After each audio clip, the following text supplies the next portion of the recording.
सब कुछ लुटा देती है। माँ अपना सब कुछ लुटाकर अपने बच्चे पर अपनी खुशियों को कुर्बान कर देती है। माँ वो है जो खुद रोती है और बच्चे को हंसाती है। माँ वो है जो बिलकती है और बिलकने वाले बच्चे को तसल्ली देती है। माँ वो है जिस माँ का आंचल जब तक किसी बेटे के सर पे होगा वो बेटा कभी नाकाम नहीं हो सकता। माँ अल्लाह तबारक व ताला की तरफ से जन्नत की चलने वाली ठंडी हवा का नाम है। माँ चलती फिरती जन्नत का नाम है। इसलिए मैं माँ को चलती फिरती जन्नत कह रहा हूँ, क्योंकि मेरे आका ने फरमाया अल जन्नतो तहत अक़दामिल उम्महात, के जन्नत तुम्हारी माओ के कदमों के नीचे है। माँ वो है जो अपनी औलाद से सबसे ज्यादा प्यार करती है। माँ वो है जो अपनी औलाद से सबसे ज्यादा मोहब्बत करती है। माँ अल्लाह का नुमाइंदा है जमीन के ऊपर। माँ अल्लाह तबारक व ताला और उसके रसूल सल्लल्लाहु अलैहि वसल्लम की रहमतों का एक सुतून है जमीन के ऊपर। माँ अपनी औलाद के लिए हर कड़वा घूंट पी लेती है और अपनी औलाद को खुशियां अता करती है। माँ कभी भी मायूसियों की लकीरें अपने बेटे के माथे पर देख नहीं सकती। माँ कौन है? माँ किसे कहते हैं? माँ वो है कि जो हाथ उठाती है तो अल्लाह का अर्श कांपने लगता है। माँ वो है जिसकी दुआ खुदा कभी रद्द नहीं करता। माँ वो है, माँ अगर मुर्गी हो तो उसके दिल के अंदर भी ममता हुआ करती है। जब माँ जानवर हो तो उसके अंदर भी ममता हुआ करती है। अगर आपने एक मुर्गी को देखा होगा तो आपको पता चलेगा कि मुर्गी जब बच्चों को पैदा करती है, मुर्गी के बच्चे अंडे से निकलते हैं और उसको अगर कोई दाना मिल जाए तो वो मखसूस आवाज निकालकर अपने बच्चों को जमा करती है और उसके टुकड़े करके अपनी चोंच को उठा लेती है। हैरत की बात है, माँ अगर बेअकल मुर्गी हो तो उसकी ममता का आलम यह है। माँ अगर अशरफुल मखलूकात हो तो उसकी ममता का आलम क्या होगा, उसकी मोहब्बतों का आलम क्या होगा, उसके प्यार का आलम क्या होगा, उसकी रहमतों का आलम क्या होगा, उसकी शफकतों का आलम क्या होगा। एक माँ जब अपने पेट के अंदर बच्चे को रखती है, कुरान मुकद्दस उसको बयान करता है कि माँ जब शिकम में बच्चा रखती है तो वो कमजोर से कमजोर तर होती जाती है। लेकिन अल्लाह अकबर, एक माँ हर लम्हा, हर पल, हर साअत, हर घड़ी गोया के मौत के मुंह से करीब होती है जब वो अपने पेट के अंदर बच्चा रखती है। और जिस वक्त बच्चे की विलादत होती है, हर सेकंड माँ कभी जिंदगी और कभी मौत के दरमियान वो चैलेंजेस से मुकाबला करती है। लेकिन हैरत है, माँ अल्लाह अकबर जिंदगी और मौत के दरमियान खेलती है, लेकिन जब बच्चा जवान हो जाता है तो माँ कभी नहीं कहती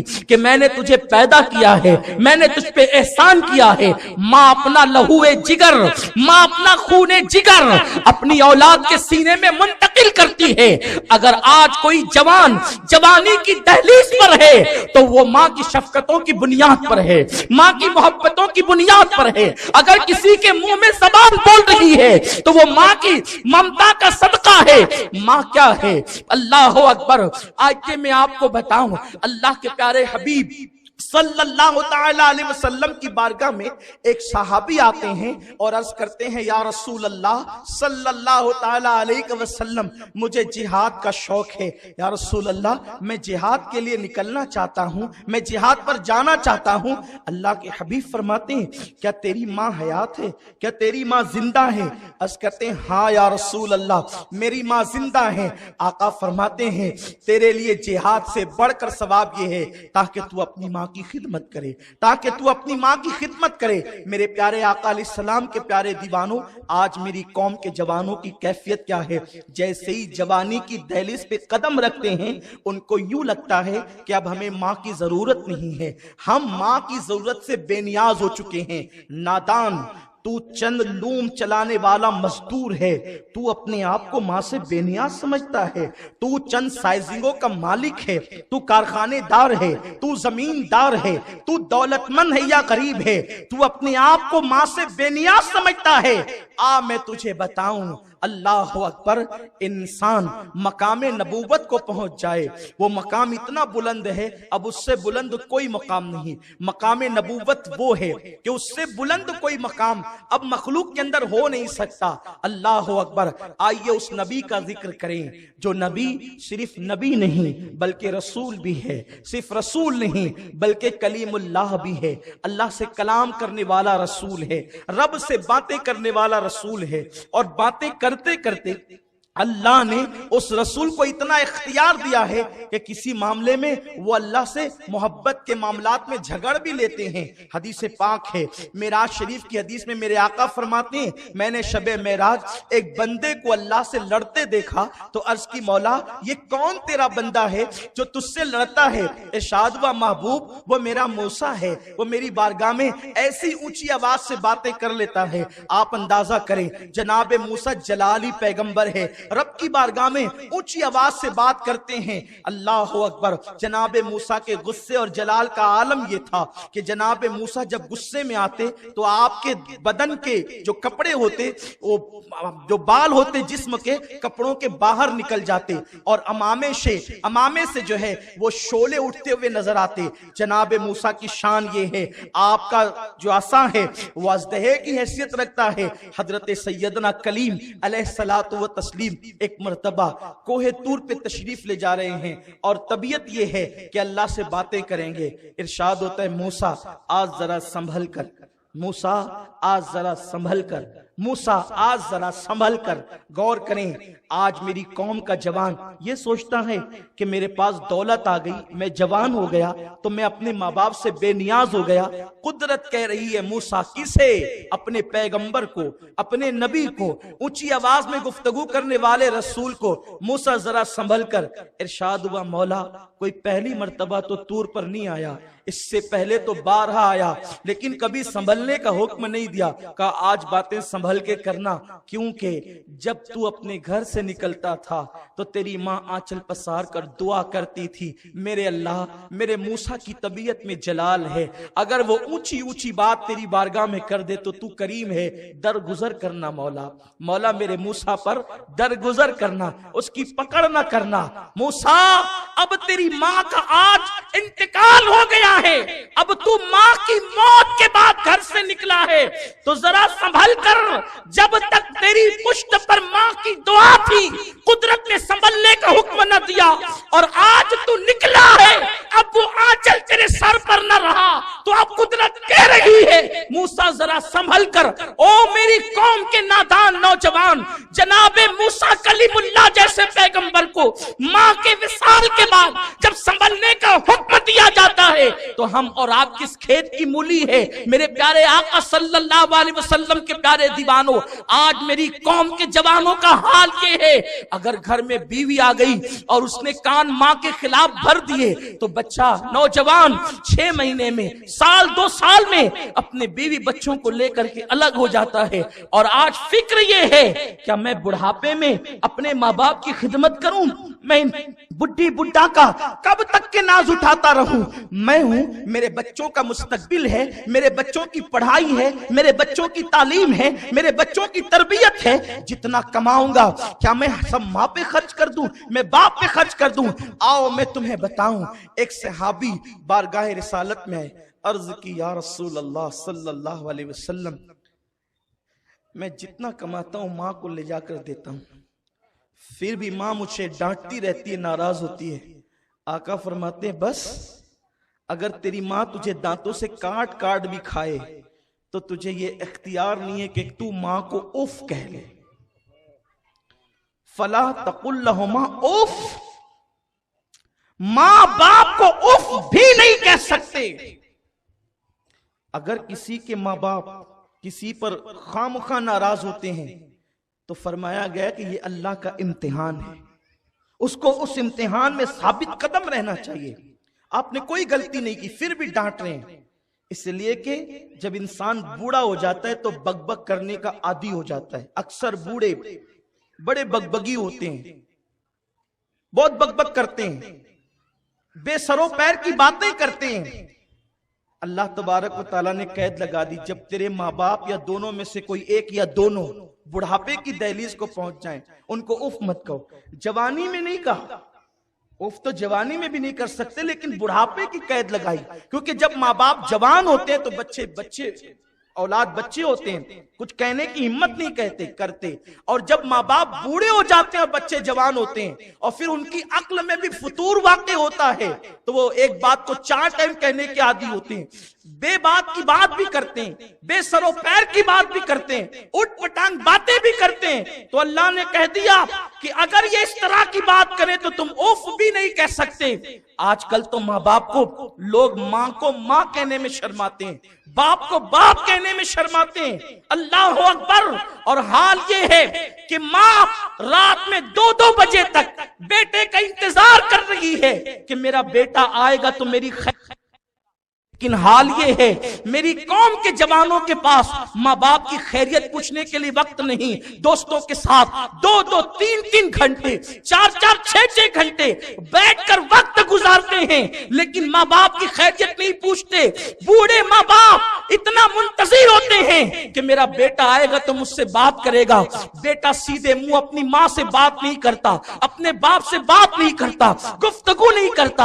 आजकल नौजवानों का हाल ये है, लोम चलाकर अगर 2000 रुपए कमा रहे हैं, 500 रुपए माँ के हाथ में ला के रखेंगे, अब हफ्ता भर इसमें चलाओ, 1500 में मौज मस्ती करेंगे। मैं तुमसे पूछना चाहता हूँ, नादान, तू आज अपनी माँ से पैसे छुपाता है, लेकिन जरा सोच तो सही, कल माँ ने तुझसे कुछ ना छुपाया, माँ ने हर चीज तुझे सामने अया किया। आज हाल ये है, तू छोटे छोटे बच्चों के लिए मिठाई लाता है तो छुपा कर माँ बाप से लाता है। मेरे माँ बाप ना देख ले। हाल ये है, अगर बीवी को आम दिनों में ड्रेस बनाना है, पैसे ससुराल भेजे जाते हैं और वहां से ससुराल का नाम करके पैसे जो है वो ड्रेस मंगाया जाता है। क्यों? माँ को पता न चले, बाप को पता न चले तू किससे छुपा रहा है, जिसने तुझसे कुछ नहीं छुपाया। अरे क्या नहीं छुपाया, बल्कि जब तू नहीं होता था और घर में कोई फल आ जाते थे तो माँ छुपा कर तेरे लिए रखती थी, जिसने सारी जिंदगी तेरे लिए छुपा के रखा। आज तू उससे अपनी दौलत छुपाता है, आज तू उससे अपना माल छुपाता है, आज तू उससे तू अपने पैसे छुपाता है। सुन ले, अल्लाह के प्यारे हबीब अलैहिस्सलातु व तस्लीम इरशाद फरमाते हैं, बंदा अगर माँ बाप को अपने कंधे पे बिठा करके 7 मरतबा हज करा दे तो भी वो अपनी माँ का इतना भी हक अदा नहीं कर सकता जो पैदाइश के वक्त उसकी माँ को झटके लगे थे, उसमें से वो एक झटके का हक भी अदा नहीं कर सकता, एक झटके का। आज माँ बाप हैं, लोगों को अहमियत नहीं है। माँ बाप है तो अहमियत नहीं है। ये कौन लोग हैं जिसका चेहरा मोहब्बत से देखो तो मकबूल हज का सवाब मिले। कुछ चेहरे वो हैं जो आपको हर वक्त हर महफिल में नजर आएंगे। आप उसे दोस्तों का चेहरा कह सकते हैं, आप उसे भाई का चेहरा कह सकते हैं, आप उसे बीवी का चेहरा कह सकते हैं। बड़ी माजरत के साथ कोई बुरा न माने, एक बीवी मर जाए, दूसरी बीवी करो वो भी सगी बीवी होती है, दूसरी मर जाए तीसरी करो वो भी सगी बीवी होती है। बीवी कभी सौतेली नहीं होती।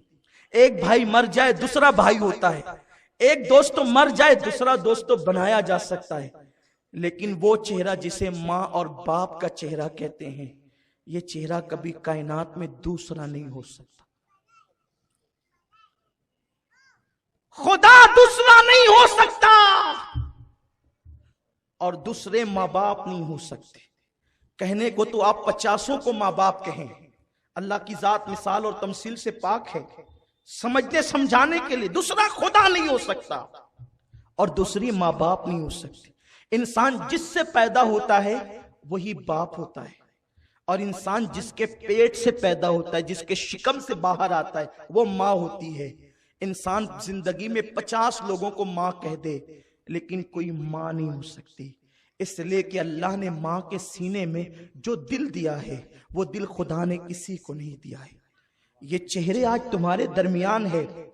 आज तुम लड़कियों में गिरफ्तार हो, दोस्तों में गिरफ्तार हो, लेकिन सुन लो, माँ बाप की मोहब्बत इतनी खालिस होती है, इतनी खालिस होती है कि जब जब तुम्हारा कोई दिल दुखाएगा उस वक्त तो तुम्हें अपने माँ बाप का प्यार याद आएगा, लेकिन उस वक्त तो ये चेहरे तुम्हें देखना नसीब न होंगे।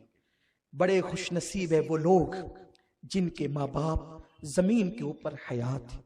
अल्लाह मेरे और आप सबके माँ बाप को उम्र खिज़र अता फरमा और अल्लाह उन्हें हमेशा खुश रखे, हमसे राजी रखे। एक दिन वो होगा माँ बाप को सताने वाले, जिस दिन तेरा बेटा तुझे सताएगा, तुझे याद आएगा कि मैंने अपनी माँ का दिल क्यों दुखाया था, मैंने अपने बाप को तकलीफ क्यों पहुंचाई थी, मैंने अपने बाप को दुख क्यों दिया था।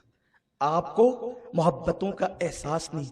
मैंने एक आर्टिकल पढ़ा था और मैं बहुत रोया था। आर्टिकल ये था, एक शख्स ने अपनी पहली बीवी के इंतकाल के बाद दूसरा निकाह किया।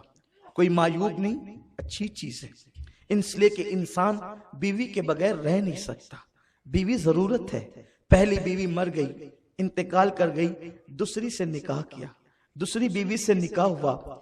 एक दिन पहली बीवी के बच्चे को लेकर वो शख्स बैठा हुआ था और अपने नन्हे से बच्चे से पूछता है, बेटे तेरी पहली माँ और दूसरी माँ दोनों में फर्क क्या है? पहली माँ और दूसरी माँ दोनों में फर्क क्या है? इसलिए कि जो बच्चा था वो पहली माँ का था और आज उसने दूसरी माँ का चेहरा देखना नसीब हुआ था। बड़े खुश नसीब है वो बच्चे जिन्हें कभी दूसरी माँ का चेहरा देखना नसीब नहीं होता। जो हमेशा हकीकी माँ की आगोश में परवरिश पाते हैं वो बड़े खुश नसीब है। लेकिन कुछ ऐसे भी हैं जिन्हें कभी कम नसीबी की बुनियाद पर दूसरी माँ का चेहरा देखना नसीब होता है। मैं नफरतों के बीज बोने नहीं आया। कोई किसी की अगर दूसरी माँ है तो वो उससे नफरत न करे, बात कहने की कह रहा हूं, अहमियत बता रहा हूं माँ की। माँ माँ होती, दूसरी माँ नहीं हो सकती, तीसरी माँ नहीं हो सकती। माँ एक ही होती है जिससे इंसान पैदा होता है। बाप ने पूछा, बेटे तेरी दूसरी माँ और पहली माँ में फर्क क्या है? बच्चे ने बड़ी मासूमियत से जवाब दिया, अब्बा मेरी जो पहली माँ है वो झूठी थी और जो दूसरी माँ है वो सच्ची है। बच्चे की मासूमियत भरा जवाब था, पहली माँ झूठी थी और दूसरी माँ सच्ची है। बाप ने पूछा वो कैसे? पूरे तजस्सुस से पूछा वो कैसे? तो बच्चे ने बड़ी मासूमियत से जवाब दिया, अब्बा जो मेरी पहली माँ थी, जब मैं मस्ती करता तो कहती मस्ती करेगा ना तुझे मारूंगी, तुझे बांध दूंगी, स्कूल न जाएगा तुझे सजा दूंगी। लेकिन अब्बा मैं मस्ती करता तो जिसने कहा था कि तुझे खाना नहीं दूंगी मारूंगी, मस्ती करता तो मस्ती करते हुए पकड़कर बर्तन पे बिठाती और अपने हाथों से कहती खा ले। मेरा पेट भर जाता, मैं मुंह फेर लेता, फिर भी कहती मेरे लाल खा ले, मेरे चांद खा ले, मेरे लखते जिगर खा ले। हैरत है, कहती थी मस्ती करेगा तो मारूंगी, खाना नहीं दूंगी, स्कूल न जाएगा तो मारूंगी, खाना नहीं दूंगी, लेकिन फिर भी देती थी। बाबा दूसरी माँ इतनी सच्ची है कि जब कहती है मस्ती करेगा तो खाना नहीं दूंगी, थोड़ी सी मस्ती करो या न करो दिन दिन भर खाना नहीं देती। तो दोनों में फर्क यह है, वो झूठी थी ये सच्ची है। बाप को एहसास हुआ वो झूठी न थी, वो हकीकी माँ थी। उसकी ममता उसे मजबूर करती थी खाना देने पर, उसकी ममता उसे मजबूर करती। माँ क्या है? आज इस चेहरे से आपको नफरत है। अगर आप तकरीर बतौर तकरीर सुनने आए हैं तो आप उठकर चले जाएं, लेकिन अगर आज आप अपनी माँ से और अपने बाप से तजदीद वफा करने आए हैं, सुने माँ क्या है। माँ वो है जब इंसान नन्हा सा बच्चा होता है और वो माँ के कपड़ों पर पेशाब कर देता है तो माँ बच्चे के पेशाब से कभी नफरत और घिन नहीं करती, बल्कि वो उसी गीले कपड़े में पूरी पूरी रात बिस्तर पे सो जाती है। सर्दी के अय्याम में बच्चा बिस्तर गंदा कर दे तो वो ठंडे ठंडे पानी से बच्चे की गलाजत अपने हाथों से धुलती है। माँ कभी बच्चे के पाखाने से नफरत नहीं करती, बच्चे के पेशाब से नफरत नहीं करती, बल्कि वो बच्चे के पेशाब पर पूरी रात सोती है। मैं पूछना चाहता हूं, अगर वही माँ बूढ़ी हो जाए और बीमार होकर पाखाना कर दे तो बेटा अपने नाक पे रुमाल रखता है। जरा सोच, जरा सोच, तू कौन है? आज तुमने दाढ़ियां लंबी की है, तुम दीनदार हो। तुम्हारे शहर के अंदर 200-250 मस्जिदें हैं, तुम मस्जिदों मीनार के शहर में रहते हो।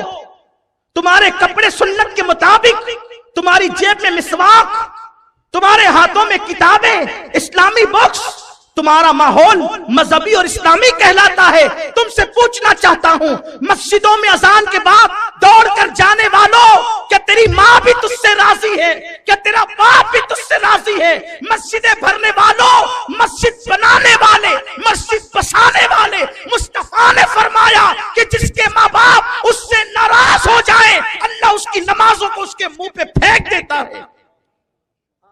उनकी नमाजें कबूल नहीं होती जिनके माँ बाप उनसे नाराज हो। माँ बाप को नाराज करके कोई माँ बाप को नौकरों के हवाले कर रहा है, किसी के माँ बाप मस्जिद के जीने पे बैठ के भीख मांग रहे हैं, किसी के माँ बाप सिसकियां ले रहे हैं। माँ बाप वो होते हैं ना जो औलाद के ऐब कभी बयान नहीं करते। पाकिस्तान के एक ओल्ड हाउस की दास्तान किसी मुफक्किर ने लिखी। एक जवान बेटा बीवी के कहने पर मां से अलहदगी इख्तियार करने का प्लान बनाता है। अब मां से कहता है, मां चल मैं तुझे कहीं घुमाने ले जाता हूं। बूढ़ी मां खुश हो गई। ये घुमाने का सिस्टम भी बड़ा अजीब है, बड़ी माजरत के साथ। यूं भी महफिलों में हंसना हंसाना मेरी तबीयत के बहुत खिलाफ है, इसलिए कि लोग हंसते वहां है जहां लोग बहुत खुश होते हैं। जिसकी कौम हर वक्त कुचली जा रही हो, हम अपनी महफिलों में कैसे हंसे हंसाएं। लेकिन मैं अर्ज करूं, मेरे आका फरमाते हैं, मेरे नौजवानों जरा गौर से सुन लो, आज तुम मेरी तकरीर नहीं बल्कि मेरा दर्द दिल सुन रहे हो। अब्दुल माजिद भाई ने मुझे मौका फराहम किया कि मैं अपना दर्द दिल तुम्हारे सामने पेश करूं। मेरी माएँ और बहनें भी यहां मौजूद हैं। अल्लाह के हबीब अलैहिस्सलाम फरमाते हैं, जो अपनी माँ पर अपनी बीवी को तरजीह देगा, अल्लाह ने उस पर जन्नत की खुशबू भी हराम कर दी है। मैं सोचता हूं जुमा के दिन, इतवार के दिन लोग बाइक पे बिठा बिठा करके अपनी बीवियों को पार्कों में, होटलों पे घुमाने ले जाते हैं। क्या कभी तुम अपनी मां को भी लेके निकले हो इस तरह घुमाने, तफरीह करने? जबकि बोरियत का एहसास उसको ज्यादा होता है, वो बूढ़ी हो गई है, वो अब उसके पास कोई बैठना पसंद नहीं करता। कभी मां को भी तो लेकर निकलो, कभी मां को भी तो तफरीह कराओ। जितना कीमती जोड़ा बीवी को लाके देते हो, कभी मां को भी तो लाके दो। शहर मालेगांव मंदी में डूब गया है, लोग दुआएं कर रहे हैं, रो रहे हैं, गिड़गिड़ा रहे हैं, हम भी आप ही में शामिल हैं। लेकिन मेरे आका फरमाते हैं, अगर कोई तंग दस्ती से निजात चाहता है तो वो माँ बाप पर फराग दिली से खर्चा करे, अल्लाह उसके रिस्क में बरकतें अता फरमाए। तंगी का इलाज है। आका फरमाते हैं, जो माँ बाप के साथ अच्छा सलूक करे, अल्लाह उसकी उम्र लंबी कर देता है, उसको मालदार कर देता है, माला माल कर देता है। आका फरमाते हैं कि जो नमाज में अपने माँ बाप की मगफिरत के लिए दुआ ना करे, अल्लाह उसकी नमाज को कबूल नहीं करता। उसकी नमाज नाकिस और नामुकम्मल रहती है, उसकी नमाज अधूरी रहती है जब तक वो अपने माँ बाप के लिए मगफिरत की दुआ ना कर ले। तो एक जवान ने अपनी माँ को घर से बाहर निकालने का प्लान बनाया और उसने कहा, माँ चल मैं तुझे घुमाने लेकर चलता हूँ। बूढ़ी माँ के दिल की कली कली खिल गई, दिल के कानों से सुने। मेरी माएँ और बहनें भी यहाँ, जवान मेरी बहनें बैठी हुई हैं, मैं उनका भाई, उनका खादिम, और मैं उनका शुक्रिया अदा करता हूँ। दूर दूर से आती है महफिलों के अंदर। मैं कहता हूँ, जब आपका शौहर आपकी तरफ मुतवज्जे हो तो कभी तुम भी तो कह दिया करो कि वो तुम्हारी माँ है, जरा उसका भी ख्याल कर लो। अगर एक बीवी अपने शौहर को याद दिलाए, खुदा याद दिला दे कि अपने माँ का भी जरा ख्याल कर लो, तो शायद मैं समझता हूं कि शौहर आपके कहने पर कुछ करेगा। और आपका हाल तो ये है, आपको अपनी माँ अच्छी लगती है, शौहर की माँ अच्छी नहीं लगती। लेकिन मेरी बहन याद करना, याद रखना, अपनी बूढ़ी सास को तू कब तक सताएगी?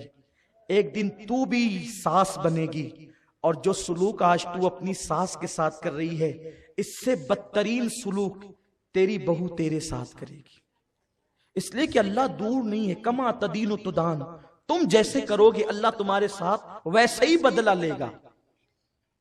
वो औरतें सुकून से होती है बुढ़ापे में जो अपनी सास की दुआ लेती है, क्योंकि तुम्हारी जन्नत तुम्हारा शौहर है और तुम्हारे शौहर की जन्नत उसकी मां है। अगर तुम सास को घर से बाहर निकलने का प्लान कर रही हो तो गोया कि तुम अपने शौहर को बेजन्नत करना चाहती हो। उसे जन्नत कैसे मिलेगी? बीवी ने बहका दिया, ये प्लान बना लिया कि मां से अलग हो जाना है, और मां से कहते हैं मां चल तुझे, मां की कली कली खुश हो गई, आज मेरा बेटा मुझे घुमाने ले जा रहा। बूढ़ी मां को वो लेकर कार में बिठाया और ओल्ड हाउस के दरवाजे पे कार खड़ी की, पार्क बना हुआ था, उसके जीने पे मां को बिठाया, कहा मां देख ये ओल्ड हाउस है, ये बुढ़ा घर है, यहाँ बड़ी खिदमत की जाती है, बहुत ख्याल किया जाता है, आज से तुझे यहाँ रहना है। अच्छा मैं चलता हूं, मेरे लिए दुआएं करते रहना, जब जब मौका मिलेगा मैं आया करूंगा मिलने के लिए। मां ने हसरत भरी नजर से अपने जाते हुए बेटे की कार को देखा। बेटे के घर में कोई कमी न थी, बहुत मालदार था वो, लेकिन बीवी के कहने पे मां को अलग कर रहा था।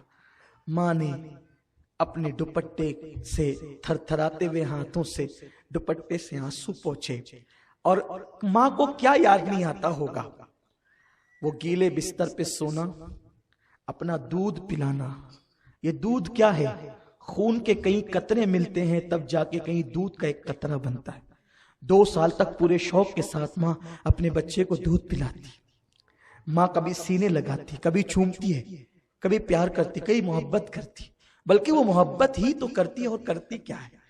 उसने जाते बच्चे को देखा, जवान बेटे को देखा, लेकिन बुढ़ापा हसरत भरे अंदाज से ठहर गया और जवान बेटा कार में रवाना हो गया। ओल्ड हाउस के जिम्मेदारों ने जिस वक्त एक बुढ़िया को रोते हुए देखा, वो रजिस्टर लेकर के चंद जिम्मेदारान आए, बुढ़िया के इर्द गिर्द बैठ गए। माई तेरा नाम क्या है? बुढ़िया ने दुपट्टे से आंसू पोंछते हुए और रोते हुए अपना नाम कहा। फिर कहा तेरे बेटे का नाम क्या है? बुढ़िया की हिचकी भर गई, आवाज भर्रा गई, बेटे का नाम न ले सकी। किसी ने कहा माई तेरे बेटे का नाम? कुछ नहीं कहा। माई तेरे बेटे का नाम? कुछ नहीं कहा। किसी ने कहा छोड़ो, माई को अंदर लेकर के चलो, ये इसका बेटा इसको आज छोड़ गया है ना, इसलिए इतनी नाराज है कि ये अपने बेटे का नाम लेना नहीं चाहती।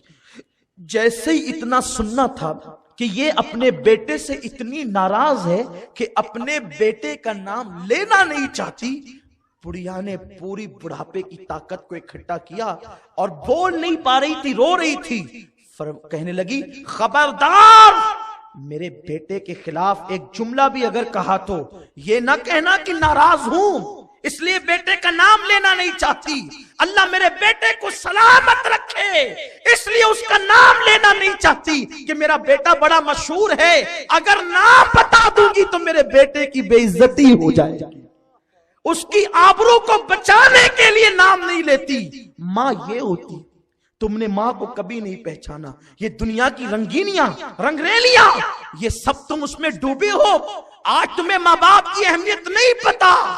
आओ, जिस दिन तुम्हारे पास सब कुछ होगा लेकिन एक मां नहीं होगी, जिसकी मां नहीं है उसकी जिंदगी में रौनक नहीं है। जिसकी मां नहीं है उसकी जिंदगी में मुकम्मल खुशियां नहीं है। जिसकी मां नहीं है उसका सर गोया के खुला हुआ है। जिसकी मां नहीं है गोया के वो बेसहारा है। जिसकी मां नहीं है गोया के वो मुकम्मल तौर पर जिंदगी की लज्जतों से अल्लाह अकबर लुत्फ अंदोज नहीं है, कहीं कहीं वो महरूम है। इसलिए कि मां क्या है आपको बताऊं, इंसान के पास सब हो, अगर माँ ना हो तो एक दिन उसे माँ याद आती। हाँ, जरूर याद आती। मुझे एक हदीस पाक याद आ गई। एक दिन मेरे सरकार मस्जिद नबवी शरीफ के एक कोने में बैठकर रो रहे हैं। हुजूर की मिज़गा में आंसू है, मिज़गा पे आंसू है, आंखों से आंसू बहते हैं और गालों पर आते हैं और मोतियों की तरह झड़ जाते हैं। अल्लाह के हबीब को रोता देखकर, वो रसूल जो ओहद की सख्तियों में न रोए, वो रसूल जो बद्र की तकलीफ में न रोए, वो रसूल जो मक्के में कांटों पे चल कर न रोए, वो रसूल जो पत्थर खाने के बाद न रोए, वो रसूल जो बड़े बड़े मसाइब मुसीबतें तकलीफें झेल कर भी मुस्कुराते रहे, जिसकी तस्कीन से रोते हुए हंस पड़े, उस तबस्सुम की आदत पे लाखों सलाम। आज वो रसूल पाक रो रहे हैं। सहाबा ने जैसे हुजूर को रोते देखा। कौन रो रहा है? हबीबे खुदा रो रहा है। कौन रो रहा है? जाने आदमियत रो रहा है। कौन रो रहा है? जाने आबरू इंसानियत रो रहा है। कौन रो रहा है? मौलिम कायनात रो रहा है। कौन रो रहा है? इंसान कामिल रो रहा है। कौन रो रहा है? मालिक जन्नत रो रहा है। कौन रो रहा है? कासिम नेमत रो रहा है। कौन रो रहा है? वो रो रहा है जिसके नाज खुदा यूं उठाता है कि मामूली सा सर में दर्द हो जाए और जहनी तौर पे हुजूर को टेंशन हो जाए तो अल्लाह के हबीब अलैहिस्सलाम को अल्लाह लामकान पे बुलाकर अपना दीदार कराए और तसल्लियां दे। वो हबीब रो रहा है जिसको कोई गाली दे दे तो वो चुप रहते हैं और जवाब अल्लाह अता करता है। वो हबीब रो रहा है जिसकी गुस्ताखियां की गई तो कुरान मुकद्दस में जवाब अल्लाह ने अता फरमाया। वो प्यारा हबीब जो लेट जाए तो या अय्युहल मुद्दस्सिर की आयत नाजिल हो जाए, जो अल्लाह अकबर खिरामे नास फरमाए तो ला उक़सिम बिहाज़ल बलद कुरान कहे, जो मुस्कुरा दे तो कुरान वन नज्म कहे। वो प्यारा हबीब रो रहा है। उस हबीब को रोता देखकर सहाबा जो जान से ज्यादा प्यार करते थे आ गए इर्द गिर्द। हुजूर, हमारे माँ बाप कुर्बान, आपको किस चीज ने रुलाया? आप क्यों रो रहे हैं? आका फरमाते हैं, आज मुझे मेरी अम्मी हजरत आमिना की याद आ गई है।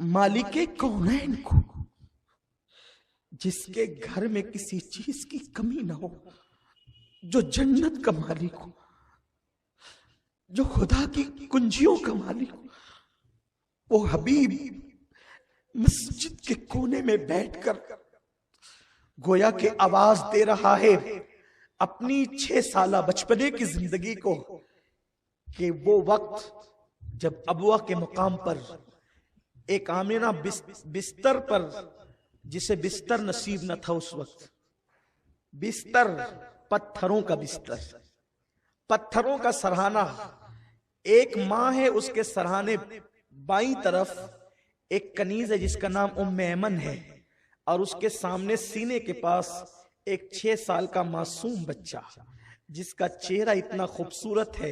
मन रआनी फक़द रअल हक़, जो खुदा का जलवा देखना चाहे उस बच्चे का चेहरा देखे। वो 6 साल का मासूम बच्चा अपनी माँ के सीने के पास बैठा है और उसकी माँ उसको देख करके रो रही है और कहती है, ए मेरे बेटे मोहम्मद, अब मेरी जिंदगी के आखिरी लम्हात है, मैं अबुआ के जंगल में हमेशा के लिए गुम हो जाऊंगी, लेकिन मैं जानती हूं कि मैंने इतने आला और अफजल तरीन बच्चे को जन्म दिया है कि मेरा नाम कभी दुनिया से खत्म नहीं होगा।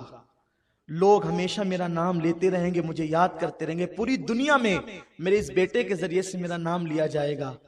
हुजूर अलैहिस्सलाम को वो लम्हात याद आ रहे थे। 6 साल की उम्र में मेरी माँ मेरी पेशानी का नूर देख करके दुआ कर रही थी और आंखें बंद कर। हुजूर की अम्मी जान हजरत आमिना के ये लम्हात हुजूर को याद आ गए। हुजूर रोने लगे, आज मेरी अम्मी मुझे याद आ गई।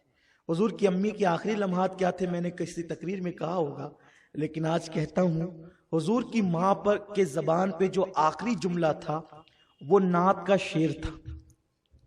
आप कह रही थी, मेरे बेटे का चेहरा ऐसा है जिसके सदके अल्लाह बारान रहमत का नुज़ूल फरमाता। मेरा बेटा वो है जिसके डंके मशरिको मगरिब में गूंज जाएंगे।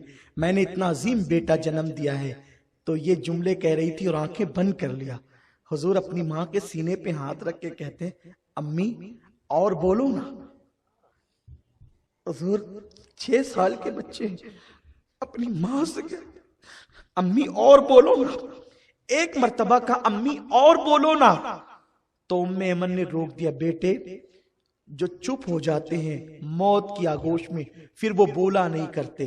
अल्लाह की इज्जत की कसम, अगर उम्मे ऐमन मना नहीं करती और हुजूर दूसरी बार कह देते अम्मी बोलो ना, हुजूर की मां जरूर बोलती। लेकिन कुदरत को यह मंजूर था ताकि ये दास्तान उम्मत के सामने दोहराई जाएगी।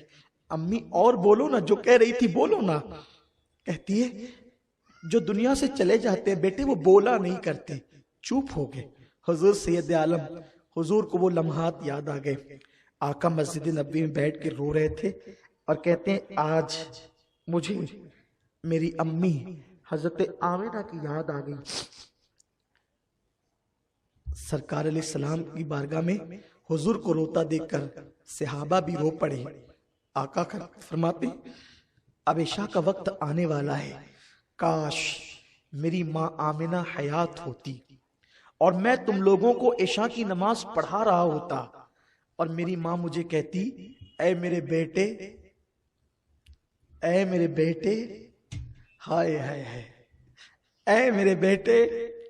कुरान जिसे तौहा कहे, कुरान जिसे यासीन कहे, कुरान जिसे मुज़म्मिल कहे, कुरान जिसे मुद्दस्सिर कहे, कुरान जिसे वन नज्म कहे, कुरान अल्लाहु अकबर जिसे काफ हा या ऐन स्वाद कहे, कुरान जिसे इन्ना आतैना कल कौसर कहे।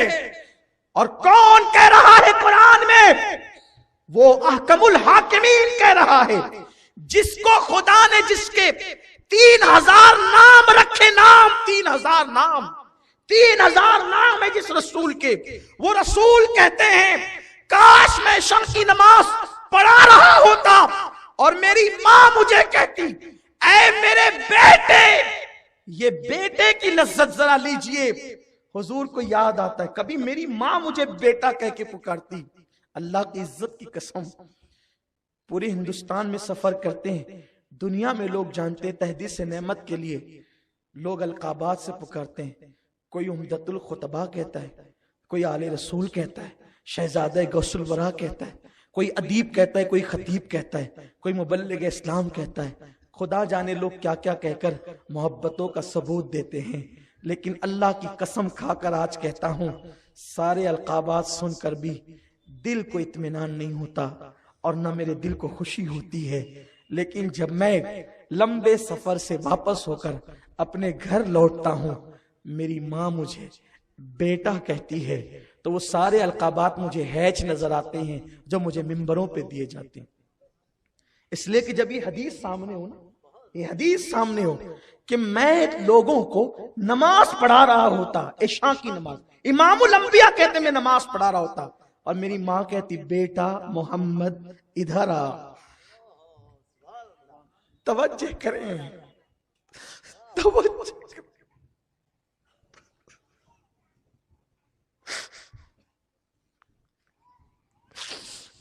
अगर कोई हुजूर को ये कह दे वो काफिर हो जाए, हुजूर को कोई ये कह दे बेटा मोहम्मद, वो काफिर हो जाए, वो काफिर हो जाए। इसलिए कि हुजूर उम्मत के रूहानी बाप हैं। कोई हुजूर को बेटा नहीं कह सकता, कोई हुजूर को बेटा नहीं कह सकता। इसमें हुजूर अलैहिस्सलाम की बेअदबी है और हुजूर की बेअदबी कुफ्र है।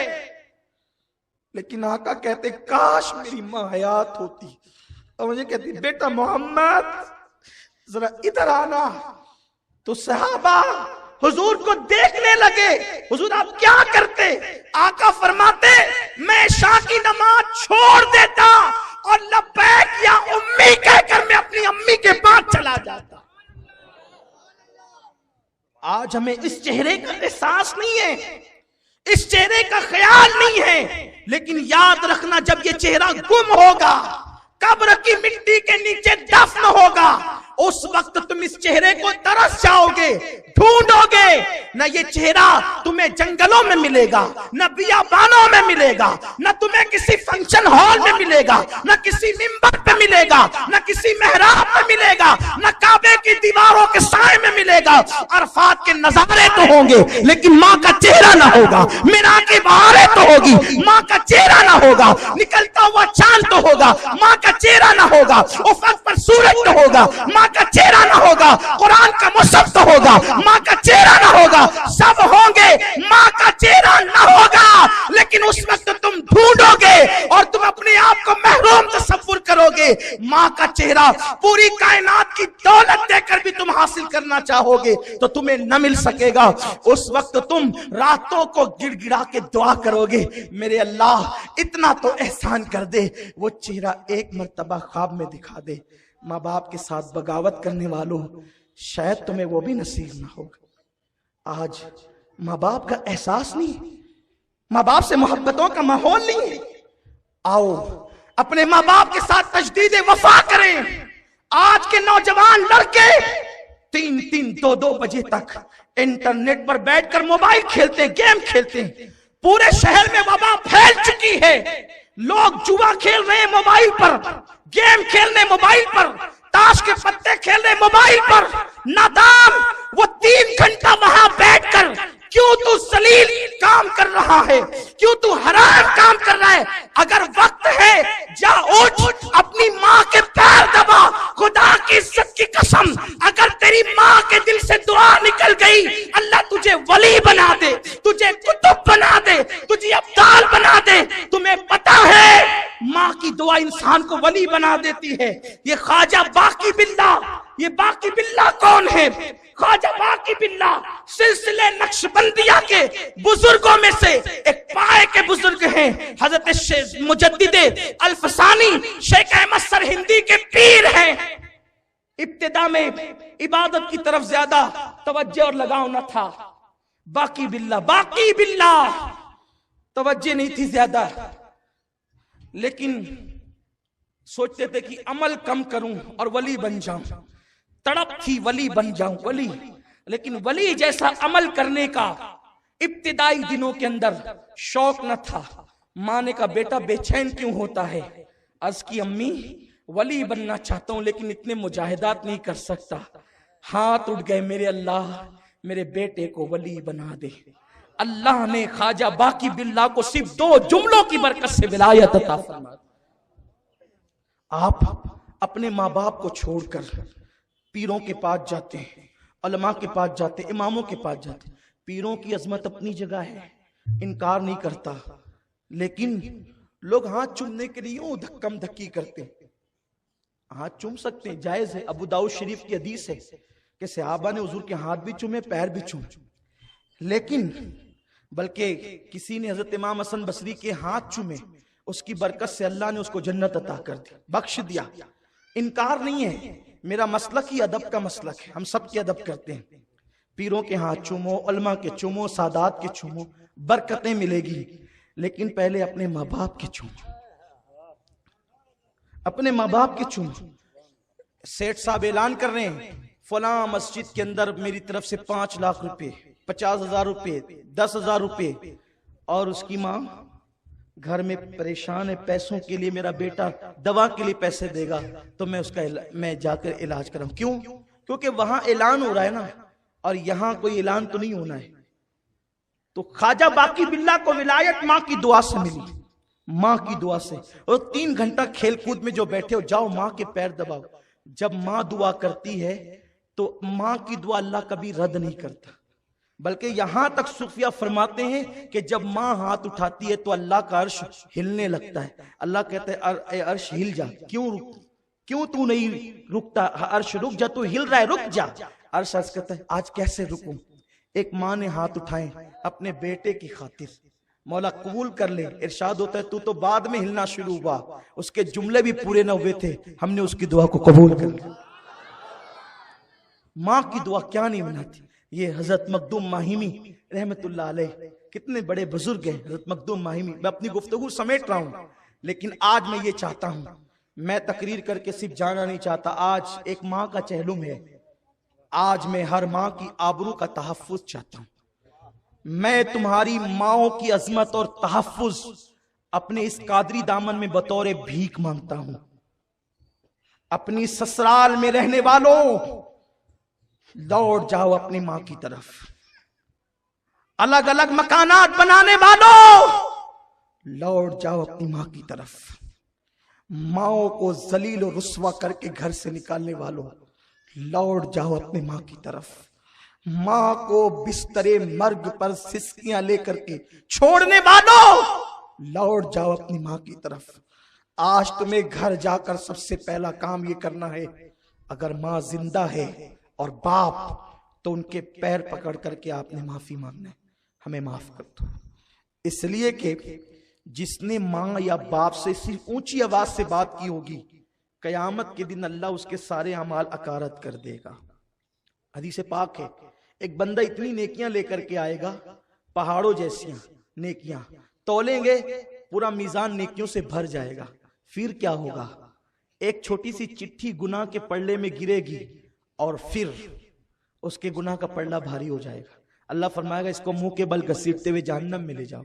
और बंदा कहेगा मैं जहन्नम में जाने तैयार हूं मेरे अल्लाह, लेकिन बता दे वो छोटा सा कौन सा गुनाह था। एक छोटी सी चिट्ठी गिरी है, पूरी जिंदगी की नेकियां पहाड़ों जैसी अकारत। इरशाद होगा फरिश्तों बता दो इसे। फरिश्ते कहेंगे तूने एक मर्तबा अपनी मां से चिल्ला कर बात की थी, उसकी वजह से तेरी सारी जिंदगी की नेकी अकारत हो गई।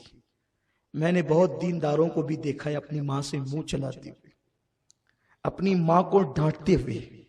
मेरे आका के दीवानों, इमाम अहले सुन्नत सैयदी आला हजरत लिखते हैं माँ बाप के हुकूक बयान करते हुए कि माँ बाप से बात करो तो पहले इजाजत लो। बगैर इजाजत माँ बाप से गुफ्तगू करना ये बेअदबी की तरफ ले जाता है। और जब वो इजाजत दे दें तो उनसे ऐसे बात करो जैसे एक गुलाम अपने आका से बात करता है। क्या कभी हम इस तरह बात करते हैं? वो हमारी जन्नत भी है, जहन्नम भी है। अगर राजी कर लिया तो जन्नत, नाराज कर लिया तो जहन्नम। मेरे आका फरमाते हैं अगर किसी को पता करना है, मफहूम हदीस है, किसी को पता करना है अर्श का मालिक राजी है कि नाराज है, वो अपने घर चले जाए। माँ बाप राजी है, खुदा भी राजी है। माँ बाप नाराज है तो खुदा भी नाराज है। अपने सजदों पे गुरूर करने वालों, खुदा राजी और नाराज माँ बाप की रजा और नाराजगी पर है। यहां तो हाल ये हम सब छोड़कर, माँ बाप की खिदमत छोड़कर, सब कुछ छोड़कर कहां पड़े हुए? आओ अहदे वफा करें। आज के बाद मालेगांव की कोई भी मां न रोएगी औलाद के लिए। इतना खुश कर दो इन्हें, अगर अल्लाह को राजी करना है तो। क्या नहीं मिलता जो माँ बाप को इस हालत में कब्र में रखे कि उसके माँ बाप राजी हैं, कभी जिंदगी में उसे कोई मुसीबत नहीं आएगी, कोई तकलीफ नहीं आएगी, कभी वो तंग दस्त ना होगा, कभी वो रुस्वा ना होगा, कभी वो जलील ना होगा। बल्कि मैं तो हर उस इंसान से बचने की कोशिश करता हूं। मेरे पास बहुत लोग आते हैं, मैं कभी गरीबी नहीं देखता, दोस्ती करते वक्त अमीरी नहीं देखता, काला गोरा नहीं देखता, सिया सफेद नहीं देखता, ना कोई सिलसिला देखता हूं, ना कोई बिरादरी देखता हूं। लेकिन जब कोई मुझसे दोस्ती करने के लिए आता है तो मैं तहकीक जरूर कर लेता हूं इतना कि इसका रवैया इसके माँ बाप के साथ क्या है। अगर वो माँ बाप का वफादार होता है तो मैं आंख बंद करके हाथ मिला लेता हूं, क्योंकि मुझे यकीन है जो अपने माँ बाप का वफादार है वो कभी किसी से गद्दारी नहीं करेगा। और कितनी बड़ी दाढ़ी लेकर के आए, कितना भी नेक बन करके आए, अगर माँ बाप के साथ उसका रवैया ठीक नहीं होता है तो मैं उससे बहुत बचता हूं। इसलिए कि मेरे उस्ताद ने मुझे ये तालीम दी थी। एक बहुत बड़े बुजुर्ग मेरे उस्ताद, उन्होंने मुझसे कहा था बेटे जो माँ बाप का गद्दार उससे कभी दोस्ती ना करना, इसलिए कि जो माँ बाप का ना हुआ वफादार वो कभी किसी का वफादार नहीं हो सकता। तो ये सब जो हो रहा है ये अपने करतूत का नतीजा। अपने माँ बाप को खुश करो, राजी करो, उन्हें खिलाओ, कभी कुर्बान। बड़ी प्यारी हदीस याद आई। मेरे आका फरमाते हैं कि जो अपनी माँ की पेशानी चूमे गोया वो जन्नत के चौखट को चूम लेता है, और जो अपनी माँ की पेशानी चूमे, सिर्फ पेशानी चूमे, अल्लाह तबारक व ताला उसे 1000 जन्नतें नसीब फरमाएगा। माँ की पेशानी चूमने पे ये सवाब है। माँ की पेशानी चूमे, अल्लाह की रहमतें उसका तवाफ करती है। ये माँ की पेशानी चूमने की बरकतें हैं। तो अर्ज ये कर रहा था हज़रत मखदूम माहिमी रहमतुल्लाह अलैह, आपको शौक था आलिम बनने का।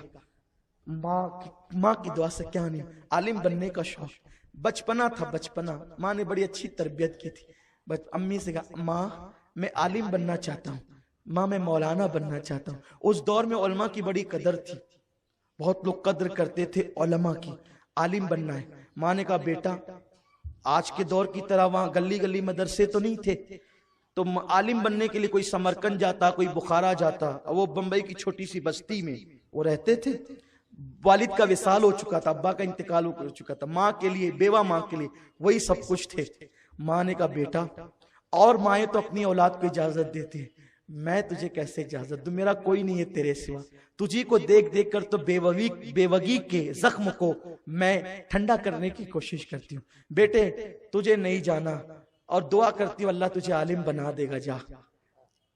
माँ से कहा, माँ अगर ये तेरी खुशी है कि मैं जाहिल रहूं तो ठीक है, मैं जाहिल रहूंगा, लेकिन तुझे छोड़कर समरकंद बुखारा ना जाऊंगा। बस फजर की नमाज माँ के साथ पढ़ी और माँ से कहा, अम्मी मैं जरा समंदर की सैर करके आता हूँ, फजर की बात का वक्त है, समंदर के किनारे थोड़ा सा टहल लूं। छोटे से हैं, जैसे ही चले देखा पत्थर पे खूबसूरत इंसान है, सलाम किया। सलाम करने के बाद उस बुजुर्ग ने कहा, ए अली, उनका नाम अली था, अली बता तू यहाँ क्यों है? उन्होंने कहा, मेरी माँ से मैं इजाजत लेके चंद कदम यहाँ चलने आया हूँ। कहा, बुजुर्ग आप कौन है जो आप मेरा नाम जानते हैं? अली, आप कौन है? तो उस वक्त उस बुजुर्ग ने कहा, मैं खिज्र हूँ और अल्लाह ने अब मेरी ये ड्यूटी लगाई है कि मैं रोजाना तुझे यहाँ पढ़ाने आया करूं और मैं तुझे आलिम बनाऊं। माँ की नाफरमानी करता तो समरकंद और बुखारा के उलमा के बर्तन धोने पड़ते। तूने माँ की फर्मा बरदारी की और तू घर रुक गया, तो तेरे लिए अल्लाह ने मुझे भेजा ताकि मैं तुझे इल्म सिखाऊं, पढ़ाऊंगा। लेकिन एक वादा कर, किसी को नहीं बताना कि मैं तुझे पढ़ाता हूं, किसी को नहीं। कहा, ठीक है, किसी को नहीं बताऊंगा कि आप मुझे पढ़ाते हैं। बहुत खुश हो गए, पढ़ने लगे, रोजाना आप जाने लगे, पढ़ने लगे। एक दिन माँ ने कहा, अली बेटे तू इतनी देर तक के जाता है फिर वापस आता है, करता क्या है तू? सोचने लगे, खिज्र ने तो मुझसे वादा लिया था किसी को बताना नहीं, अगर बताओगे तो दूसरे दिन से मैं तुम्हें पढ़ाने नहीं आऊंगा। तो सोचा अगर बताता हूं तो खिज्र कल से नहीं आएंगे, मैं अधूरा आलिम हो जाऊंगा, और अगर ना बताऊंगा माँ का दिल दुखता है। एक तरफ खिज्र की तालीम है, एक तरफ माँ का दिल है, दिल तोड़ूं या खिज्र को छोड़ूं? कहा, खिज्र खिज्र है, खिज्र छूट जाए चलेगा, माँ का दामन नहीं छूटना चाहिए, माँ का दिल नहीं टूटना चाहिए। और माँ को कह दिया, अम्मी मैं जो जाता था ना समंदर के किनारे, तो वो मुझे खिज्र पढ़ाने आते थे और उन्होंने कहा था किसी को बताएगा तो मैं पढ़ाने नहीं आऊंगा। अब लिपट लिपट कर लगे, अम्मी वो तो नहीं आएंगे, अम्मी वो तो नहीं। कहा, बेटा कोई बात नहीं, अल्लाह करीम है, वो तुझे आलिम बना देगा। और ये कहा, तसल्लियां दी। दूसरे दिन गए तो खिज्र नहीं आए। अब आकर के खूब रोए, खूब जी का घोर किया कि क्या हुआ, क्या हुआ, ऐसा क्यों हुआ, ऐसा क्यों हुआ। लेकिन माँ ने जब रोते देखा, माँ के हाथ उठ गए, मेरे अल्लाह ये मेरा बेटा अपनी जान का इस तरीके से क्या कर रहा है, मौला इस पे रहम फरमा, इस पे करम फरमा, इसके जख्म का खात्मा फरमा। जो दुआएं करनी थी माँ ने कर दिया। जब दूसरे दिन गए तो खिज्र को उसी पत्थर पे देखा, और जब करीब पहुंचे तो खिज्र ने कहा, अली पढ़ाने नहीं आया, अपना वादे पे मैं कायम हूं, आज तुझे ये बताने आया हूं, अगर तू राज छुपा लेता, माँ को न बताता, तो मैं तुझे पढ़ाने आता और तुझे मुकम्मल तालीम देता। लेकिन तूने मुझे छोड़ना गवारा किया, माँ की नाफरमानी और दिल तोड़ना गवारा न किया, तो अल्लाह को ये अदा इतनी पसंद आई कि कल रात तेरा सीना चीर कर अल्लाह ने अपने दस्ते कुदरत से जितने उलूम देने थे सारे उलूम उड़ेल दिए हैं। अगर तू न बताता तो पढ़ता रहता, तूने बताकर माँ का दिल जीता, अल्लाह ने अपने दस्ते कुदरत से तेरे अंदर उलूम को उड़ेल दिया। इसीलिए मखदूम माहिमी की किताबें, तफसीर मखदूम माहिमी आज भी मिस्र में पढ़ाई जाती, मिस्र के जामे अजहर के निसाब में शामिल है। 800 साल पुरानी तफसीर, ये इल्म था हजरत मखदूम माहिमी का। बस ये उन्वान तो कभी खत्म ही नहीं हो सकता। दरिया को पानी निकाल निकाल के खुश्क किया जा सकता है, ये उन्वान खत्म नहीं हो सकता। लेकिन बस इख्तिताम करते हुए अर्ज करूं, आज हम सब वादा करते हैं कि अपने माँ बाप को राजी करेंगे। जिनके माँ बाप इंतकाल कर गए, अभी आप उठे नहीं, तकरीर खत्म नहीं हुई, हमारी महफिल बाअदब लोगों की महफिल सलातो सलाम पे खत्म होती है। ये कोई गजल की महफिल नहीं है कि यहां गजलें हो जाए और तालियां पीट करके लोग जिसके जी में जब आए तब चला जाए। ये महफिल रसूल है, जिक्र मुस्तफा की महफिल है। यहां आगाज तिलावत कुरान से होता है और इख्तिताम नबी पे सलाम से होता है। हाँ, इसलिए जब आया करो बगैर रसूल पाक को सलाम के भी न जाया करो, क्योंकि ये आवारा लोगों की महफिल तो नहीं है। यहां शायरात और शायर चीख चिल्लाएं, आपको जितना पसंद आए आप तालियां टीप लें, उसके बाद चले जाएं। कोई मुशायरा नहीं है, कोई नज़म की महफिल नहीं है, कोई लतीफे की महफिल नहीं है। ये वो महफिलें हैं जिसमें आने वालों की तकदीरें बदलती है। हजरत शेख अब्दुल हक मुहद्दिस दहलवी कहते हैं, हाँ, हम आपके पास बैठ करके न ओट मांगने आए न नोट मांगने आए। ये वो महफिलें नहीं है कि झूठ फसाद बोल करके यहां बातें करके महफिल खत्म हो जाए। नहीं, शेख अब्दुल हक मुहद्दिस दहलवी कहते हैं कि मुझे अपने किसी अमल पर यकीन नहीं है, लेकिन मेरा एक अमल ऐसा है वो कभी रद्द नहीं होगा और उसके सदके अल्लाह मुझे बख्श देगा। वो अमल ये है कि जब भी मैं महफिल सजाता हूं तो महफिल के आखिरी में अदब के साथ खड़े होकर नबी पे सलाम पढ़ता हूं। ये वो अमल है कि अल्लाह कभी रद्द नहीं करता, इसी के सदके में वो बख्श देता है। और सलातो सलाम के बाद जो मुरादे लेकर दुआ की जाए अल्लाह कबूल करता है। तो इसलिए मेरी आपसे गुजारिश है, हलचल नहीं किया करें। हमें पता है वक्त पे गुफ्तगू खत्म हो जाएगी, तो अर्ज ये कर रहा था, जिनके माँ बाप हयात है वो जाकर माफी मांगे, इंशाअल्लाह करेंगे सब। शर्माना नहीं, इसलिए कि वो बड़े प्यारे लोग हैं, माफ कर देते। और जिनके माँ बाप का इंतकाल हो गया, घबराए नहीं, ये भी हदीस में मौजूद है। हदीस पढ़ूं, दिल खुश होगा। एक साहब हाजिर है, या रसूल अल्लाह, मैंने मन्नत मानी थी कि हुजूर जब मक्का फतेह हो जाएगा तो मैं काबे की चौखट को बोसा दूंगा। या रसूल अल्लाह, मक्का फतेह होगा तो काबे की चौखट को बोसा दूंगा। और एक रिवायत में आया, हुजूर मैंने मन्नत मानी थी कि मैं जन्नत की चौखट को और हूर की पेशानी को बोसा दूंगा। या रसूल अल्लाह, मैं जन्नत की चौखट को तो बोसा दे नहीं सकता।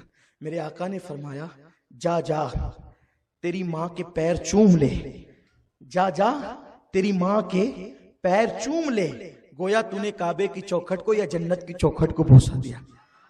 उन्होंने अर्ज की, या रसूल अल्लाह, मैं वो कम नसीब आदमी हूं कि मेरी माँ इंतकाल कर गई, मेरी अम्मी इंतकाल कर गई, हुजूर मैं क्या करूं? आका ने कहा, जा उसकी कब्र को चूम ले। उसकी कौन कह रहा है? जो शिर्क मिटाने आया वो कह रहे हैं माँ की कब्र चूम ले। जो शिर्क मिटाने आया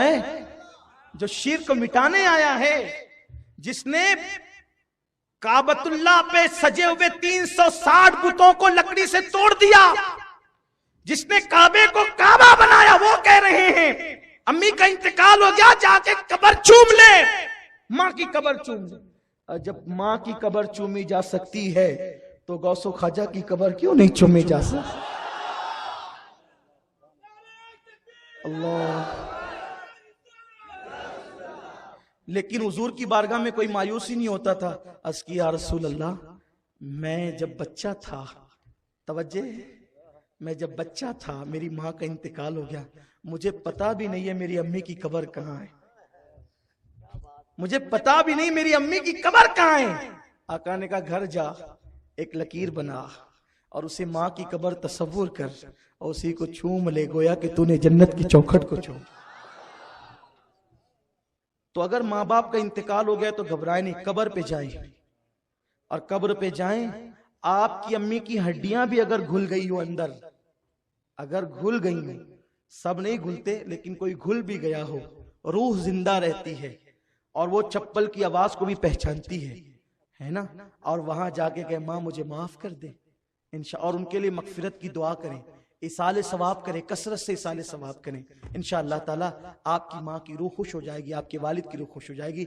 बस जाते जाते एक आखिरी वाकया अर्ज करके अपनी गुफ्तगू तमाम करता हूँ, ताकि मेरे आए हुए नौजवान भाई बहनें आज के बाद सब माँ बाप के पक्के वफादार हो जाएं और कोई माँ बाप को उफ तक न कहे। आजकल हम चाहते हैं मैं दौलतमंद हो जाऊं माँ को छोड़कर, मुझे ये मिल जाए माँ बाप को छोड़कर। याद रखें, माँ बाप को छोड़कर खुदा भी नहीं मिलता। आप किस चीज के पीछे पड़े हुए हैं जानते हैं? हजरत बायजीद बुस्तामी सुल्तानुल आरिफीन, हजरत जुनैद बगदादी कहते हैं वलियों में बायजीद का मकाम ऐसे है जैसे फरिश्तों में जिब्रील का मकाम है। इनकी अम्मा को, ये भी बेवा हो गई थी। देखो अभी सूरी साहब ने कहा था थोड़ी देर पहले कि जिसके पीछे भी आप देखेंगे माँ की दुआ, कोई भी कामयाब इंसान देख लें, किसी का भी नाम लीजिए, आप उसका पसमंजर पढ़ें, माँ की दुआ आपको मिलेगी। गौस पाक का मर्तबा माँ की दुआ, गरीब नवाज माँ की दुआ, मखदूम अशरफ माँ की दुआ। किसी भी बुजुर्गों को देख लें, अरे कोई बुजुर्ग बनता ही नहीं माँ की दुआ के बगैर, इसलिए इनकी दुआएं लो अल्लाह रद्द नहीं करता। अल्लाह लोगों की दुआएं रद्द कर देता है, वो मालिको मुख्तार है, लेकिन माँ बाप की दुआ कभी रद्द नहीं करता। आका फरमाते दुआ वालिदी लिवलदी का दुआ लकुम, कि तुम्हारे बाप की दुआ तुम्हारे हक में ऐसी है जैसे नबी की दुआ उम्मती के लिए हुआ करती। कोई मुश्किल मुहिम आए, आओ बैठो उनके पास, दुआ कराओ, अल्लाह हल करेगा, मसाइल हल करेगा। तो इनकी अम्मी बहुत प्यार करती थी हजरत बायज़ बुस्तामी से।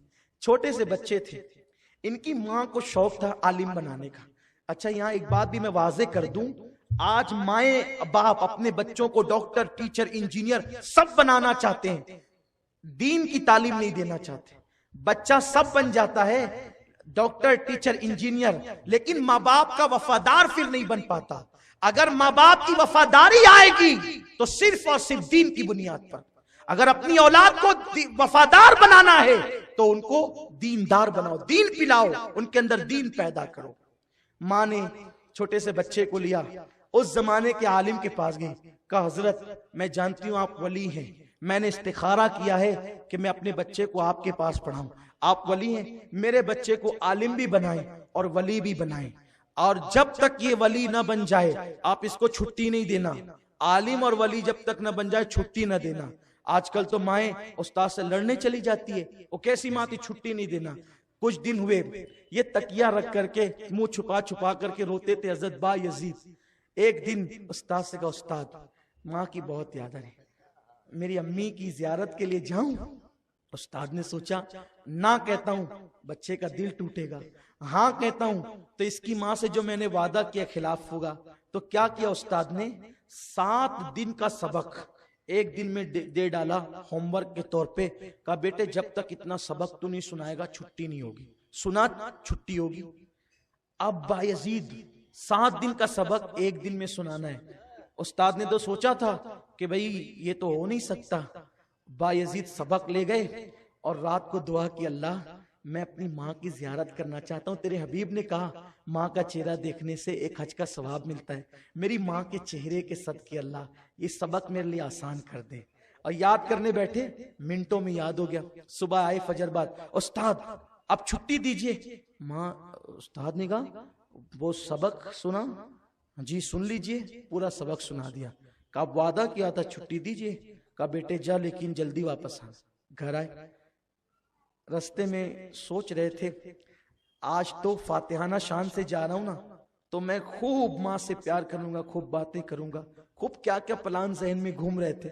जैसे दस्तक दी, का कौन? माँ बायजीद। कौन बायजीद? माँ तेरा बेटा बायजीद। चलो जाओ यहां से, जब तक आलिम नहीं बनना और वली नहीं बनना, आना नहीं, चेहरा नहीं दिखाना। चले गए रोते हुए। उस्ताद ने कहा क्या हुआ?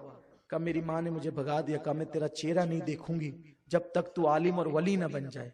कहा कोई बात नहीं बेटा, आलिम बन गए, दस्तार हुई, दस्तार के बाद उस्ताद से कहा अब जाऊं? कहा बेटे अभी वली। तो कहा हुजूर ये कैसे पता चलेगा कि मैं वली बन गया हूं? कहा बेटे वो मंजिल आएगी। खूब मेहनत कराई। फिर एक दिन हुजूर ख्वाब में तशरीफ लाए, फरमाया कि बायजीद को छुट्टी दे दो, मैं कहता हूं कि वो अल्लाह का वली बन चुका है। बायजीद घर आए, माँ मैं वली बन गया और आलिम भी बन गया। माँ बेटे साथ में रहते। एक दिन कुरान पढ़ रहे थे, तवज्जो करें अब इसी पर गुफ्तगू का इख्तिताम होगा। एक दिन कुरान पढ़ रहे थे, कुरान पढ़ते पढ़ते इस आयत में पहुंचे, अल्लाह का शुक्र अदा कर और अपनी माँ का, जिस माँ ने तुझे अपने पेट में हमल की शक्ल में रखा उस माँ का शुक्र अदा कर। आसमान की तरफ नजरें की, अल्लाह एक बंदा दो मालिकों का शुक्र कैसे अदा कर सकता है? माँ के पास आए, माँ से कहा माँ विलायत में 28 मंजिलें। ये सब अल्लाह वाले सूफिया किराम जानते हैं, हम लोग तो नीरे किताब पढ़ने पढ़ाने वाले ऐसे ही कम पढ़े लिखे लोग हैं। तो लेकिन बहरहाल किताबों में लिखा है तो बयान कर रहे हैं। विलायत की 28 मंजिलें है, तो बहुत सी मंजिलें, लेकिन बताइए 28 जाती है। जो वली बनते हैं उनको पता चलता है कहां से कहां पहुंचते हैं। एक मंजिल है विलायत की, मकाम हुजूरी।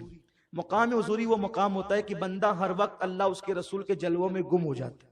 वो दरख्त पे नजर डालता है तो वहां अल्लाह रसूल का जलवा नजर आता है, सितारों को देखता है तो अल्लाह रसूल का जलवा नजर आता है, चांद को देखता है तो अल्लाह रसूल का जलवा नजर आता है, सूरज को देखता है तो अल्लाह, यानी कि हर जगह उसको जलवा यार नजर आता है। इसको कहते हैं मकाम हुजूरी। जब मकाम हुजूरी की तड़प थी तो माँ से कहा माँ, अल्लाह कहता है मेरा भी शुक्र अदा कर, माँ का भी अदा कर। मैं एक काम करो, मैं मकाम हुजूरी पाना चाहता हूँ तो तुम अपना हक माफ कर दो ताकि मैं उसी की तरफ लग जाऊं और अपनी मंजिले मकसूद को पहुंच जाऊं। माँ होती है, अपनी औलाद की खुशी के लिए सब कुर्बान कर देती। तब बेटा ठीक है जा, है ना।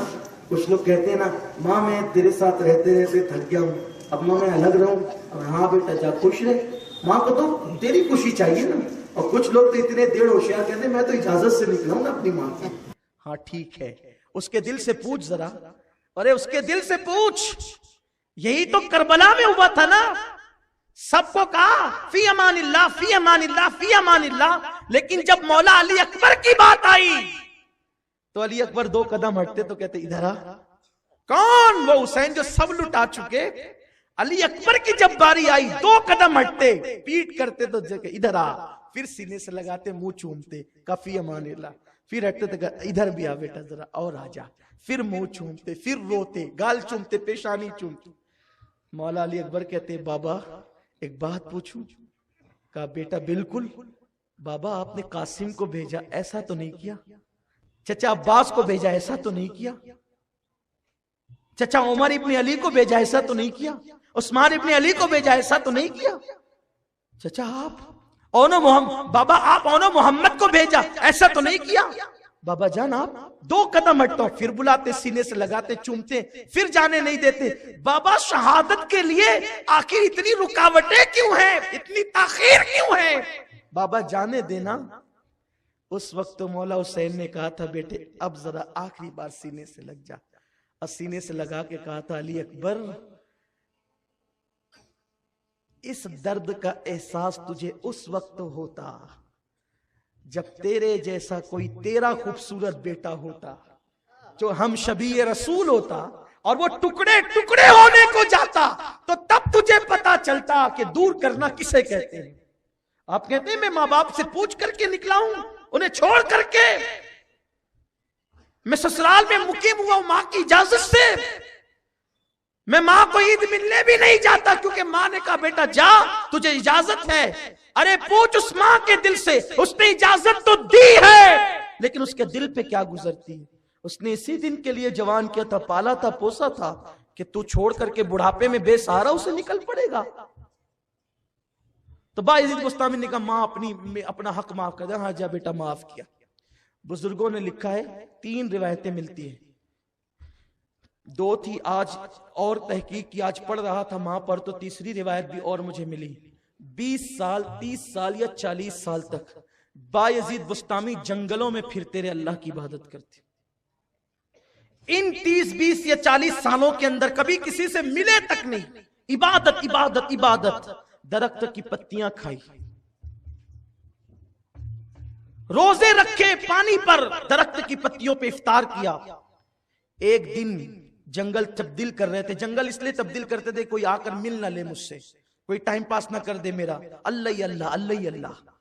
एक दिन जंगल बदल रहे थे, जंगल बदलते बदलते अचानक बस्ती में आ गए, और बस्ती में जब आए हैं तो उस वक्त सोचा रे ये तो बिस्ताम आ गया, मैं तो अपने घर आ गया हूं। तो जब बस्ताम की बस्ती नजर आई तो दिल में ख्याल आया अम्मी से मिल लेते हैं। फिर नफ्स ने कहा अरे 40 साल हो गए भाई, तेरी माँ मर चुकी होगी। कहा ठीक है, माँ अगर जिंदा होगी तो दुआ ले लेंगे, मर चुकी होगी तो कब्र पे फातिहा पढ़ देंगे। इसलिए कि एक माँ की कब्र पे जाना ये हुजूर की सुन्नत थी। हज्जतुल वदा में हुजूर पहले माँ की कब्र पर गए। ये मत समझो कि मर के मिट्टी में मिल गए, जाया करो। हुजूर फरमाते जो जुमा के दिन माँ बाप की कब्र पे जाए, उसके मौत के बाद फरिश्ते उसकी कब्र की जियारत करेंगे। मरहूमीन को भूलो मत, उनको इसाले सवाब करो, उनकी कब्रों पे जाओ। हुजूर अलैहि सलाम खुद गए, सोचा कि चलो माँ की कब्र पे चले जाएंगे। लेकिन जब गली में आए तो रात काफी कड़ाके की सर्दी थी, घर सही सलामत देखा तो समझ गए कि माँ जिंदा है, हयात है। फिर सोचा चलो माँ को जगाएं। फिर दिल में ख्याल आया इबादत करके, वलिया माँ है, इबादत करके अभी सोई होगी, क्यों नींद में खलल पैदा करें। बैठ गए। बैठे बैठे एक अचानक ख्याल आया बा यजीद तेरी दाढ़ी देख बिखरी हुई, कपड़े चितड़े हो गए, तू अपने आप को अगर आईने में देखे तो पहचान न सके तो तेरी माँ तुझे कैसे पहचानेगी। और पहले ही तो बूढ़ी थी, 40 साल हो गए, अभी कितनी बूढ़ी हो गई होगी। तो अगर वो नहीं पहचानेगी तो वो क्या दलील देगा कि तू इसी का बेटा है। खूब ज़हन में ख्याल आ रहा था। जैसे ही वुजू की आवाज पानी गिरने की आई और चलने फिरने की आई तो बस बायजीद खुश हो गया, अम्मी मेरी बेदार हो गई तहज्जुद के लिए। क्या वो माएँ थी, अल्लाह अल्लाह, तहज्जुद जिनकी फौत नहीं होती थी, तहज्जुद के लिए मेरी माँ बेदार हो गई। जैसे ही उठे और दरवाजे पे एक हाथ मारा, दस्तक दी, अंदर से एक भर्राई हुई आवाज आई, बायजीद मेरे बेटे तू आ गया, बायजीद मेरे बेटे तू आ गया।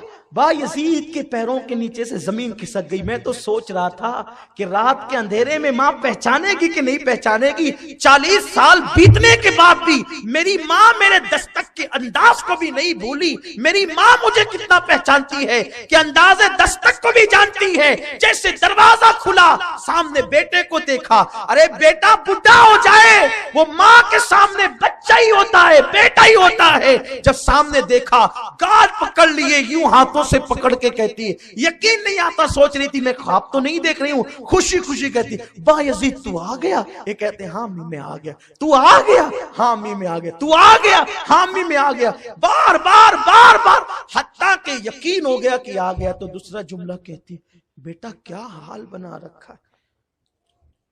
रोने लगी, देख तेरी दाढ़ी तेरे कपड़े कुछ कायदे की नहीं, कपड़े फट गए, चितड़े उड़ गए। माँ हाँ बड़ी इबादत और रियाजतें की। फिर माँ ने एक चुपता हुआ सवाल किया, बायजीद मेरे बेटे तू मकाम हुजूरी चाहता था, तो विलायत का जो मकाम चाहता था, क्या वो मकाम तुझे मिल गया? वो मकाम मिला तुझे? अब बायजीद बुस्तामी को एहसास हुआ, कहते हैं नहीं माँ, नहीं माँ, अल्लाह नहीं मिला। जो मकाम चाहता था वो मकाम नहीं मिला, बस इतना सुनना था, वो मकाम नहीं मिला। कितने साल हुए तुझे घर से निकले हुए? माँ 40 साल हो गए।